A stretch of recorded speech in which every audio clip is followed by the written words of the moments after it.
नमस्कार, स्वागत है आपका कार्यक्रम खुला आकाश में। दोस्तों, खुला आकाश जैसा कि हम नाम से ही जानते हैं, एक ऐसा आकाश जो प्रदान किया गया है हमारी आधी आबादी को। और तभी तो आज हमारे इस कार्यक्रम में विषय भी यही रखा गया है, आधी आबादी हक पूरा। और आज जब हम बात कर रहे हैं आधी आबादी की, तो हमारे साथ एक बेहद ही सशक्त हस्ताक्षर इस आधी आबादी का प्रतिनिधित्व करने वाली हमारे साथ उपस्थित हैं। तो आइए उनका स्वागत करें और उनसे पूछें कि उनके लिए आधी आबादी हक पूरा का क्या अर्थ है। तो आइए मिलते हैं हमारी आज की अतिथि श्रुतकीर्ति अग्रवाल जी से। मैम, बहुत स्वागत आपका कार्यक्रम खुला आकाश में। नमस्कार। आज जब बात होती है आधी आबादी और हक पूरा की, तो इसका क्या अर्थ निकलता है ये हमें जानने की आवश्यकता है। क्योंकि हमेशा ही से ऐसा होता आ रहा है कि हम मानते हैं कि जो हमारी स्त्रियां हैं उनको अब वो समय आ गया है जब हर तरह की स्वतंत्रता प्रदान की जाए, उनको उनके अधिकारों के बारे में बताया जाए और साथ ही ये बताया जाए कि किस तरह वो अपने अधिकार और अपने सम्मान के लिए लड़ाई लड़ सकती हैं। तो मैम, जब आपकी बात हो और आप साहित्य से जुड़ी हैं, तो साहित्य जो है वो एक समाज का दर्पण होता है। वो हर चीजें जो हम अपने समाज में देखते हैं वो साहित्य में दिखता ही है और साहित्य उसको उजागर करता है। तो आप अपने साहित्य में आधी आबादी हक पूरा को कैसे दिखाती हैं? श्वेता, सबसे पहले तो मैं सबको बधाई देना चाहती हूँ कि हम एक बार फिर आधी आबादी होने के कगार पर पहुंचे। अन्यथा 1000 लड़कों पर औरतों का प्रतिशत अक्सर 920 930 ही रह जाता था और हमारे देश को मिसिंग वुमेन का टैग भी मिल गया था। लेकिन इधर कुछ तो भ्रूण परीक्षण पर रोक और कुछ उम्र दराज महिलाओं की संख्या उम्र दराज पुरुषों से ज्यादा हो जाने के कारण ये जो रेशियो है ये फिर से इक्वल हो गया है। और वैसे हमारे समाज में से अभी भी बेटे की चाहत कम नहीं हुई है, क्योंकि जन्म दर 1000 पर 930 का ही है।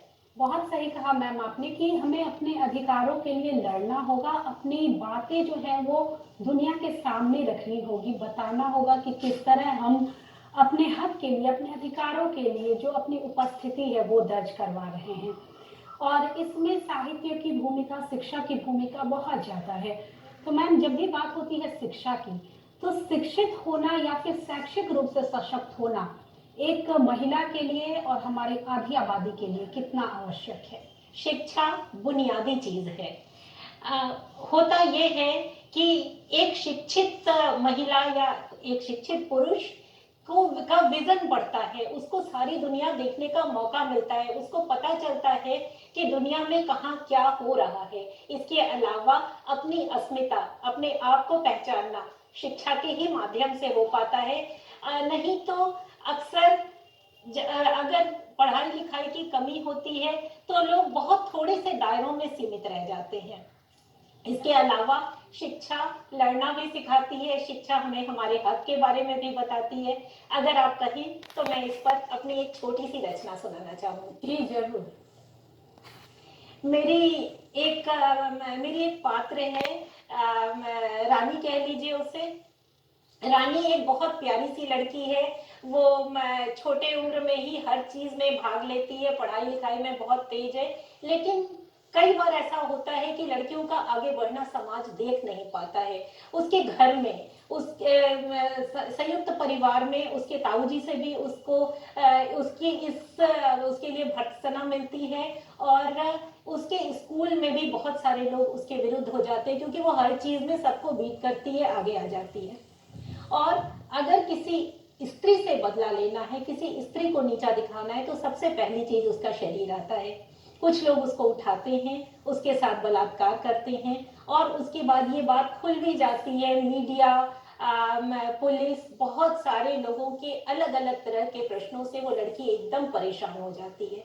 उसके ताऊजी प्रयत्न करते हैं कि उसी बलात्कारी के साथ उसका विवाह करवा दिया जाए, लेकिन वो इसके लिए तैयार नहीं होती।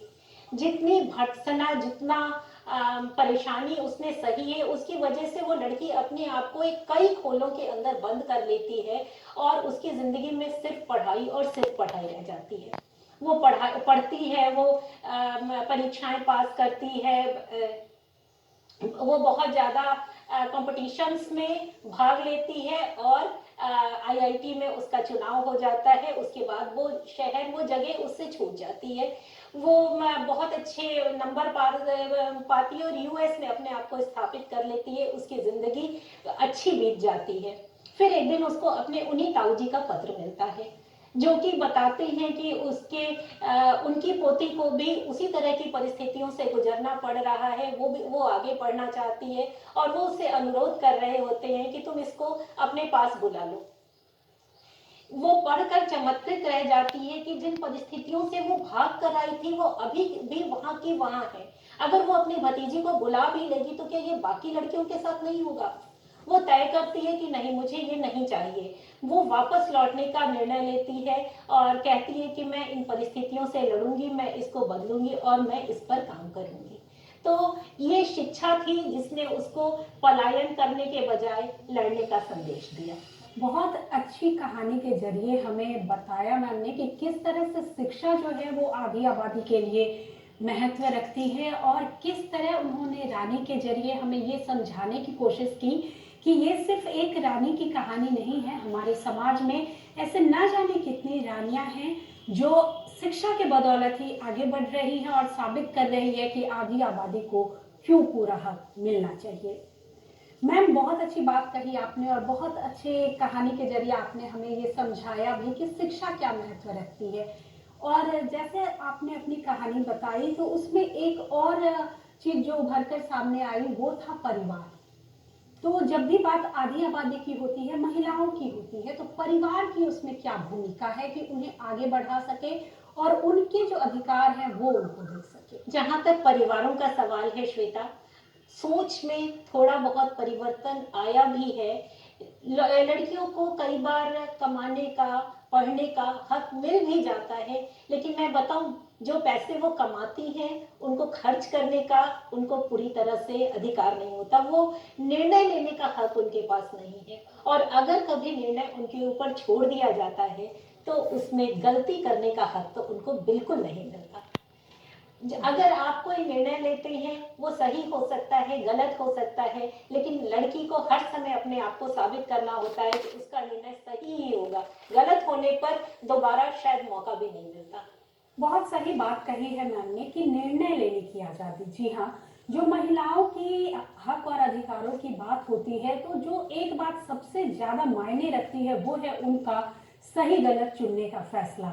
और बहुत सही बात कही इन्होंने कि महिलाओं को निर्णय लेने की आजादी नहीं है, यानी कि अगर वो सच करे और सही करे तभी तक वो सही हैं, उनसे गलती की गुंजाइश नहीं की जा सकती है। यानी कि आप हमेशा ही इस चीज को मान के चले कि महिलाएं जो हैं वो खुद अपना निर्णय नहीं ले सकती, ना ही उनके पास गलती करने की कोई गुंजाइश होती है।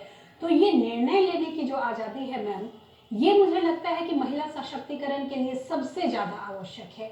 और जब तक हम निर्णय लेना ना सीखेंगे तब तक हम किसी तरह से सशक्त नहीं हो सकते।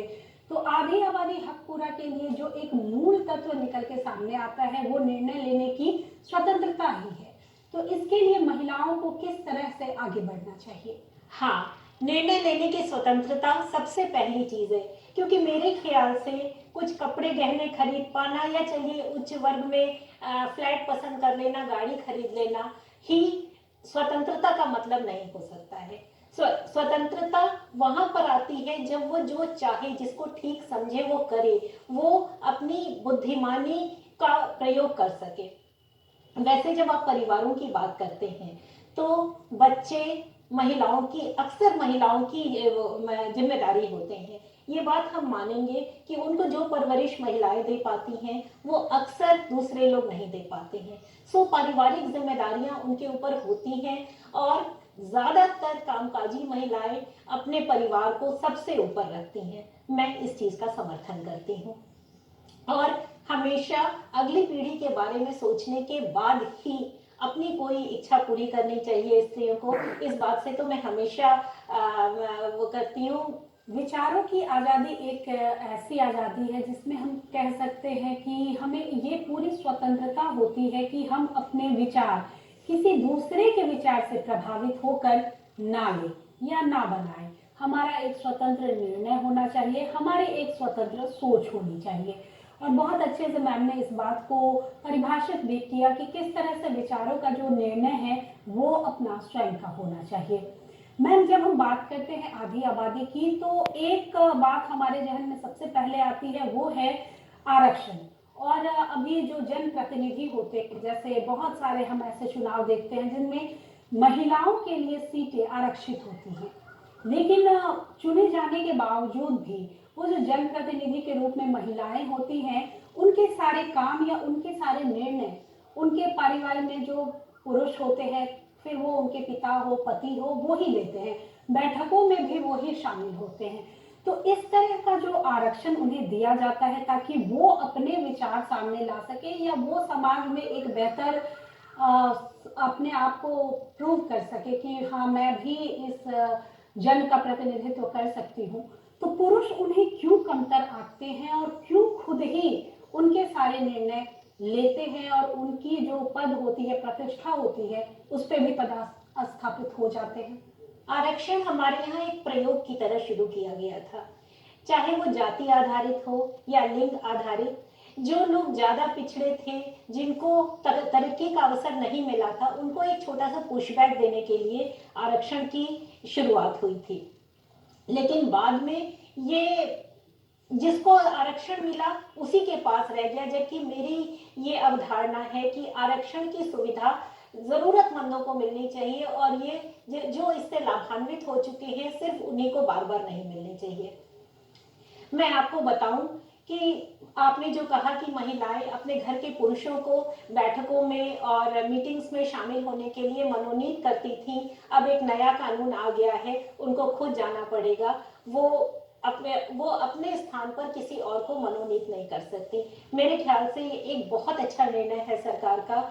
इससे वो चीजों को जाने समझेंगी और जो एक उनके अंदर हिचक है उससे उनको छुटकारा मिलेगा। उनके अंदर अगर स्किल पैदा होगा तो आत्मविश्वास होगा और वो अपनी मीटिंग्स को, अपने काम को बेहतर तरीके से कर सकेंगी। दोस्तों, बात हम कर रहे हैं आधी आबादी की, तो यहाँ पे ये हमें जानना बहुत आवश्यक है कि हमारी जो आधी आबादी है उसमें दो वर्ग आपस में बटे हुए हैं। एक आबादी हमारी शहरी है तो दूसरी ग्रामीण। और जब भी बात ग्रामीण महिलाओं की आती है तो हम ये भूल जाते हैं कि उनके लिए अपने हकों और सम्मानों के लिए लड़ना ज़्यादा मुश्किल होता है, क्योंकि उनके पास शिक्षा का भी अभाव होता है और साधनों का भी अभाव होता है। तो मैम, जो ग्रामीण महिलाएं हैं वो कैसे अपने हक के लिए लड़े और कैसे आधी आबादी में अपनी उपस्थिति दर्ज कराए? हाँ, ये बात बिल्कुल सही है कि हमारी आबादी दो हिस्से में बटी हुई है, शहरी और ग्रामीण। लेकिन श्वेता, इसमें केवल स्त्री की ही बात करें क्यों करें, स्त्री और पुरुष दोनों ही आबादी तो शहरी और ग्रामीण, माने शहरी और ग्रामीण, उसमें बहुत गैप है। दोनों ही आबादी में बहुत गैप है। जो ग्रामीण स्त्रियां हैं वो अपने क्षेत्र में काफी काम कर रही हैं, लेकिन हाँ, शहरों में जो आजादी मिल गई है वो अभी ग्रामीण स्त्रियों को थोड़ी कम मिली है। पढ़ वो भी रही हैं, शहरों से छन छन के उनके पास भी बहुत सारी चीजें पहुंच रही हैं, लेकिन उस जगह पर आने में अभी उनको थोड़ा और समय लगेगा, थोड़ा और काम करना पड़ेगा उनके लिए। सही बात कही है कि ग्रामीण क्षेत्रों में भी अब महिलाएं जो है वो पढ़ रही हैं और उन तक भी सूचनाएं, जानकारियां तो पहुंच ही रही हैं। बस आवश्यकता है तो इस जो मौका आपको मिला है उसको आप एक बेहतरीन अवसर के रूप में चुनें और आगे बढ़ें। और शहरी महिलाओं की जब बात आती है तो बात आती है कामकाजी महिलाओं की भी। हालांकि महिलाएं ग्रामीण हो, घरेलू हो, कामकाजी हो, काम करना और 24 घंटे उनकी जो दिनचर्या होती है वो तो कामों में ही उलझी रहती ही है। लेकिन जब भी बात आती है दफ्तर जाने वाली महिलाओं की या ऐसी महिलाएं जो अपने घर के साथ साथ आर्थिक रूप से भी अपने परिवार को चलाती हैं, कामकाजी महिलाएं, तो उनके लिए भी बहुत सारी लड़ाइयाँ लड़नी अभी बाकी है, क्योंकि हर जगह वो प्रताड़ित होती हैं, उनका जो शोषण है वो होता ही होता है। तो मैम, जो पढ़ी लिखी महिलाएं होती हैं या कामकाजी महिलाएं होती हैं, अक्सर ऐसा होता है कि वो जिस जगह पे काम करती हैं, जो उनके कार्य का क्षेत्र होता है, वहाँ पे उनको शोषित किया जाता है, प्रताड़ित किया जाता है, वो भले ही किसी भी रूप में क्यों ना हो। अगर आप एक टिप्पणी भी करते हैं उस महिला पे तो वो भी उसके लिए एक प्रताड़ना ही होती है। तो महिलाओं को, जो कामकाजी महिलाएं हैं, शिक्षित भी हैं, लेकिन कभी कभी वो झिझकती हैं अपने आप को इस चीज से बाहर निकालने के लिए, तो उनके लिए आप क्या कहना चाहेंगे? मुझे लगता है पिछली कई पीढ़ियों से औरत अपने आप को साबित करने के लिए जूझ रही है। हमारी पिछली पीढ़ियों की औरतों ने जो संघर्ष किया उसका नतीजा है कि आज हमारी बहुत सारी लड़कियां पढ़ रही हैं और उनके अपने कार्य क्षेत्र हैं। कार्य क्षेत्र में भी वो लगातार जूझ रही हैं, लेकिन वो बहुत अच्छा काम भी कर रही हैं। प्रतिशत भले कम हो, लेकिन बहुत सारे ऐसे काम वो करने लगी हैं जो कि पहले कभी नहीं हुए थे, कम से कम औरतों के लिए सही नहीं समझे गए थे। अब वो सेना में है, वो प्रौद्योगिकी में है। तो मेरा कहना है कि अभी हमारी ये लड़ाई खत्म नहीं हुई है, हक की लड़ाई अभी बहुत लंबी चलनी है और हम उसका मोहरा है। हम जो करेंगे उसका फायदा हमारी अगली पीढ़ियों को मिलेगा। वैसे मैं, जो समय है, जो हिसाब किताब है, उससे आशान्वित भी बहुत हूँ। मैं आज की नारी के लिए अपनी एक रचना आपके सामने रखना चाहती हूँ। आज की नारी। बांध दुपट्टे में एक गांठ, आंखों में निश्चय की आंच। बांध दुपट्टे में एक गांठ, आंखों में निश्चय की आंच। समर क्षेत्र में उतर पड़ी है, वध करेगी दुश्मन छांट छांट। परेशानियों को भी दुश्मन कहते हैं, तो वध करेगी दुश्मन छांट छांट। अभिसारिका के अर्थ बदल गए, नारी के सभी विमर्श बदल गए। अभिसारिका के अर्थ बदल गए, नारी के सभी विमर्श बदल गए। रूप और यौवन से इतर बहुत कुछ, रूप और यौवन से इतर बहुत कुछ। सुंदरता के संदर्भ बदल गए, घर बाहर भूमिका बदल गई। जिजी विषा की अग्नि धधक गई, कभी समेट ना पाई उसको पोथी लिख लिख कलम थक गई। पर अर्जित उत्कर्षों के बीच, पिछले कई कई वर्षों के बीच, अर्जित उत्कर्षों के बीच, पिछले कई कई वर्षों के बीच, ममता समर्पण माधुर्य वही है, हर उद्यम संघर्षों के बीच। हर उद्यम संघर्षों के बीच। क्या खूब कविता कही है कीर्ति जी ने, और कितनी बखूबी से महिलाओं के जो हर पड़ाव है, हर संघर्ष की जो कथा है, उसको सामने रखती है इन्होंने। तो मैम, जब भी बात आप करती हैं कि आप महिलाओं के संघर्षों को अपनी रचनाओं में दिखाती हैं, लेकिन आप आज के तारीख में एक बेहद सफल साहित्यकार रही हैं, तो आपके जो खुद के व्यक्तिगत अनुभव हैं वो कैसे रहे हैं, जहाँ से आपने शुरुआत की थी वहाँ से लेके आज जहाँ पे आप हैं वहाँ तक? मेरी लेखकीय यात्रा कई पड़ावों पर रुकी, कई बार चल पड़ी। शुरुआत तो बड़ी एक हीन भावना के साथ हुई, लगा कि कुछ गलत काम कर रहे हैं, क्योंकि एक बार मेरे ट्यूटर ने देखा कि मैं कॉपी में कुछ लिख रही हूँ तो बड़ी जोर से डांट लगाई कि ये सब क्या कर रही हो पढ़ाई के टाइम में। तो महसूस हुआ बचपन में कि वो कुछ गलत काम है।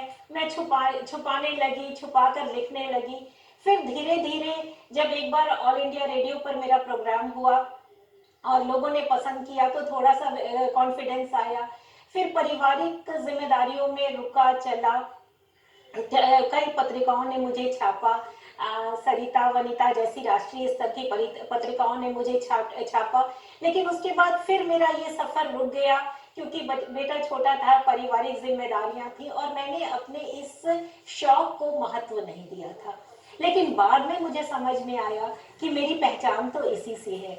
तो फिर मैं फेसबुक के कई ग्रुप्स से जुड़ी, बहुत जगह मैंने लिखना शुरू किया और सबसे मजे की बात यह है कि लोगों ने पसंद किया, मेरे विचारों को सराहा। जब कोई मेरे पास कमेंट में लिखता है कि मैं 80 साल का बूढ़ा हूँ, मुझे लिखने में दिक्कत होती है, लेकिन तुम्हारी रचना मुझे ऐसी इतनी पसंद आई कि मैं लिखे बिना रह नहीं पा रहा हूँ, तो मुझे लगता है कि मैंने जो कुछ भी किया, मेरा जो भी संघर्ष रहा, उसका प्राप्य मुझे प्राप्त हो गया है। दोस्तों, जाना आपने कि किस तरह से स्रोत कीर्ति जी ने अपने जीवन में जो इनकी पसंद थी साहित्य को लेकर, या जो इनकी रुचि थी, उसमें ये आगे बढ़ी और पूरी पारिवारिक जिम्मेदारियों को संभालते हुए भी अपने शौक को जिंदा रखा और आज यहाँ तक पहुंची हैं। तो मैम, आपके इस सफर में आपके परिवार ने आपका कितना साथ दिया और अभी भी जब आप इस मुकाम पे हैं तो आप कैसे वक्त निकाल पाती हैं साहित्य के लिए? श्वेता, मेरा परिवार हमेशा मेरे साथ रहा, लेकिन इस लाइन का हमें कोई अनुभव नहीं था और ना दूर दूर तक मेरे जानकार में कोई इस तरह की मतलब साहित्य की लाइन में काम कर रहा है। तो ये संघर्ष पूरी तरह मेरा अपना रहा। हाँ, बहुत सारे लोग मिले जिन्होंने कई बार मेरा मोरल डाउन करने की भी कोशिश किया। मैं कहा कि कुछ समझ में नहीं आता है, आप क्या करते हो, और इसका असर भी मेरे ऊपर पड़ा। मेरा कॉन्फिडेंस लेवल बहुत नीचे आ गया।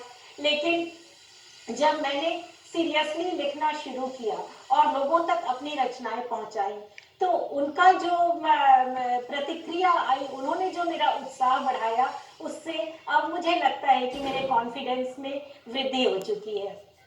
मैं मानती हूँ कि मैं प्रोफेशनल तरीके से नहीं लिख रही हूँ, लेकिन बहुत सारे सपने देख रही हूँ। बहुत सारी चीजें, नई नई चीजें, पॉडकास्ट है या अलग अलग जगह पे मेरी रचनाएं पहुंचे, मैं इसके सपने देख रही हूँ और भरसक इसके लिए काम कर रही हूँ। मैं पढ़ रही हूँ, मैं बहुत सूक्ष्म दृष्टि से लोगों के चेहरे पढ़ती हूँ, लोगों की जिंदगी पढ़ती हूँ, उसके पीछे देखने की कोशिश करती हूँ कि वो कैसे सोचते हैं, वो क्या करते हैं, किन परिस्थितियों में एक आदमी क्या निर्णय लेता है, और इन सब चीजों का असर मेरी रचनाओं पे आता है। दर्शकों, सुना आपने कि किस तरह से श्रुतकीर्ति जी ने अपने साहित्य के सफर को जारी रखा और अपनी जो रुचि है उसको कायम रखते हुए न सिर्फ अपने विषय में बल्कि समाज की सारी कुरीतियों को भी जिस तरह से अपनी रचनाओं में उन्होंने उकेरा है वो बहुत ही सराहनीय है। और मैं चाहूंगी कि आप हमारे दर्शकों को भी अपनी ऐसी कुछ रचनाओं से जरूर अवगत कराएं। तो मैं आपको अपनी एक कविता सुनाती हूँ जो मेरे दिल के काफी करीब है, और मैंने उस दर्द को बहुत अच्छे से महसूस करने के बाद इसे लिखा है। डुगडुगी लेके सागो आया लेकर नई कहानी। डुगडुगी लेके सागो आया लेकर नई कहानी। बरगद के नीचे आ बैठो, छोटे बड़े सब परानी। दो जने बढ़े थे साथ साथ, थी बड़ी पुरानी यारी। दो जने बढ़े थे साथ साथ, थी बड़ी पुरानी यारी। बड़ा नाम